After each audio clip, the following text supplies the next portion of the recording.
puis vous ouvrez un thorax en plein milieu. C'est vraiment de la chirurgie de guerre, c'est vraiment de la médecine de guerre.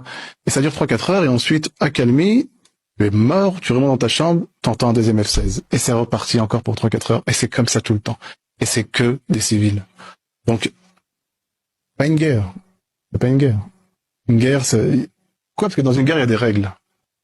Mais il n'y a aucune règle. Une guerre, est-ce qu'on attaque des médecins? Est-ce qu'on attaque les ambulances? Est-ce qu'on tue des journalistes? Est-ce qu'on se permet de bombarder parce qu'on a eu un renseignement que peut-être il y aurait une cible? On détruit tout un immeuble et on tue 200-300 personnes? C'est quoi ce genre de guerre?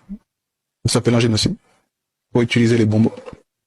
Les enfants arrivent avec des balles dans le thorax et donc vous devez décomprimer le thorax. Donc vous rentrez votre doigt dans le thorax et l'enfant est réveillé. Il n'y a pas de médicament. Donc il tient votre main pour vous empêcher en hurlant. Il vous supplie d'arrêter et vous rentrez votre doigt dans son thorax. Ce que jamais j'aurais imaginé. Ou ce drone, bien sûr. Moi j'avais beaucoup entendu ça avant et je me disais ouais là de l'intox, ça va trop loin. Mais non, moi j'étais dans ma chambre. Là-bas il n'y a pas de fenêtre. Hein. Les fenêtres sont brisées à cause des bombes, donc vous entendez tout ce qui se passe dehors. Puis j'essaie de me reposer, et j'entends un bébé hurler dehors.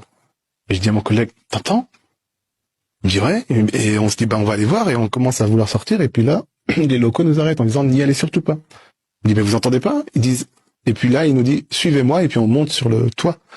Et il nous montre, et c'est un drone. Un drone qui va imiter le bruit d'un bébé, pour que les gens sortent. C'est souvent des signatures thermiques. Le drone cherche des signatures thermiques, mais quand ils sont cachés dans ce qui ressemble à des débris et autres, ils sont peu visibles.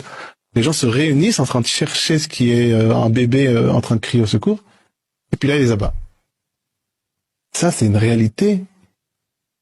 Je me tue à dire et je sais pas, j'ai l'impression que ça ne choque pas les gens. C'est quand même un truc de dingue. Ou des bruits de chatons pour attirer les enfants. Donc, des ignominies comme ça, il y en a tellement.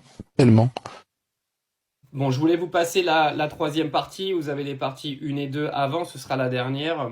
Ça vous montre à quel point...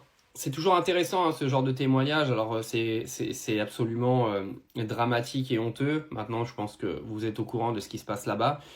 Là, il y a des détails encore plus importants, c'est-à-dire que ça balance même des drones qui simulent des bruits de bébés ou des bruits de chats pour amasser des gens dehors et les tuer. Donc ça veut dire qu'il y a clairement une attaque contre les civils, parce que quand tu fais ça, tu t'attends pas à ce qu'il y ait des combattants du Hamas qui sortent dehors pour aller les abattre. C'est vraiment des attaques contre des civils.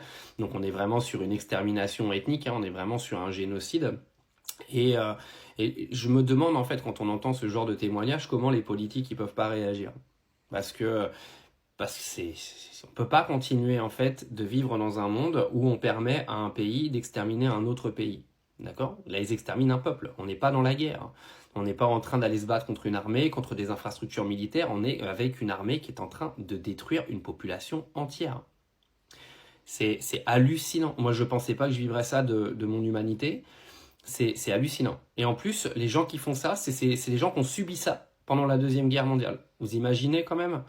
C'est hallucinant. J'ai l'impression que c'est une sorte d'esprit de revanche qui est absolument calamiteux. Et tout ça encouragé par les pays de l'Occident. Catastrophique.